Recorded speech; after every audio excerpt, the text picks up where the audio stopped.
दोस्तों, क्या आप जानते हैं कि इस वक्त दुनिया में सबसे ताकतवर कंप्यूटर एक सुपर कंप्यूटर है जो 2 लाख ट्रिलियन कैलकुलेशंस फी सेकंड कर सकता है और जो 100 GB पर सेकंड से भी ज्यादा स्पीड के साथ कनेक्ट होता है।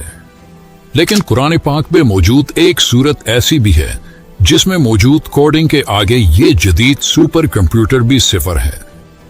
सूरह अल कौसर कुरान करीम की सबसे छोटी सूरत है, लेकिन आप ये जानकर हैरान रह जाओगे कि कुरान की इस छोटी सूरत में नंबर 10 की कोडिंग इस अंदाज से मौजूद है कि आज का सुपर कंप्यूटर भी इस कमाल कोडिंग के सामने सिफर है। कुरान की ये सूरत सिर्फ 10 अल्फाजों पर मुश्तमिल है, जिसकी पहली आयत में मौजूद हुरूफ भी 10 हैं। इसी तरह दूसरी आयत में भी टोटल हुरूफ 10 ही हैं। फिर आखिरी आयत के हुरूफ की तादाद भी 10 है। वो हुरूफ जो इस सूरत में सिर्फ एक दफा आए हैं, उनकी तादाद भी 10 है। इस पूरी सूरत में सबसे ज्यादा तकरार से जो हर्फ आया है वो हर्फ अलिफ है, जो 10 दफा आया है। इस सूरत की तमाम आयात का इख्तिताम हर्फ रा पर होता है, जो कि हुरूफ हिजा में 10वां हर्फ शुमार होता है। कुरान मजीद की वो सूरतें जो सिर्फ रा पर इख्तिताम पजीर हो रही हैं, इनकी तादाद 10 है, जिनमें सूरह अल कौसर सबसे आखिरी सूरत है।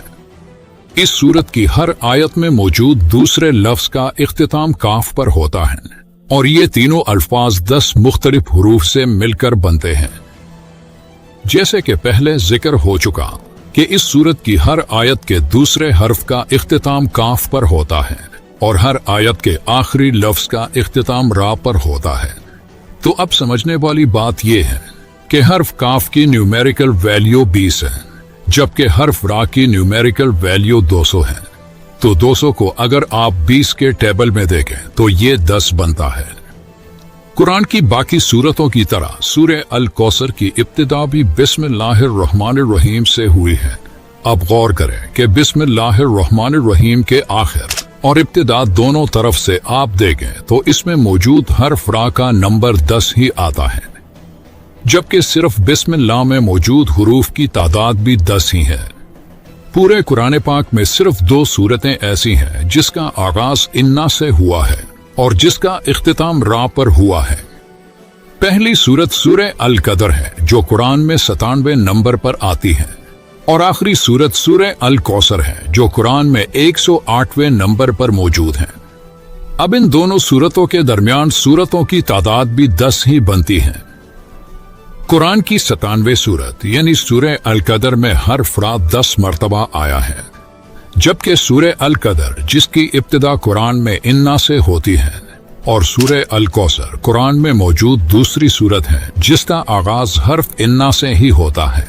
तो इन दोनों सूरतों के दरमियान सिर्फ 10 आयतें ऐसी हैं जिनकी इब्तिदा इन्ना से होती हैं। इसी तरह सूरह अल कदर की आखिरी आयत से लेकर कुरान की सबसे छोटी सूरत यानी सूरह अल कौसर की पहली आयत तक कुरान में सिर्फ 10 ऐसे अल्फाज हैं जो हर्फ रा से शुरू होते हैं।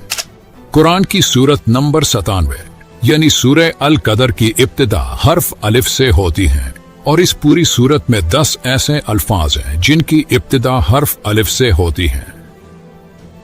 ये कुरान करीम की सबसे छोटी सूरत है जिसमें हमने कैलकुलेशन के उस हैरानकुन तरतीब के बारे में जाना जो ये साबित करती है कि ये अल्फाज किसी इंसान के नहीं हो सकते और ये शान सिर्फ एक अल्लाह ही की है जिसने इस छोटी सूरत में ऐसी तरतीब से अल्फाजों को जमा किया कि जिस तरतीब को दुनिया का एक सुपर कंप्यूटर भी हल नहीं कर सकता। अब आप सोचें कि ये तो कुरान की सबसे छोटी सूरत है, तो कुरान की बाकी सूरतों में कितनी कैलकुलेशन मौजूद होगी। यकीनन आपकी सोच काम करना छोड़ देगी जब आप इस बारे में सोचना शुरू कर दें। और इसीलिए अल्लाह ताला कुरान मजीद में फरमाता है कि हमने अपने बंदे पर जो कुछ नाजिल किया है, अगर तुम्हें इसमें शक हो तो इस जैसी एक सूरत ही ले आओ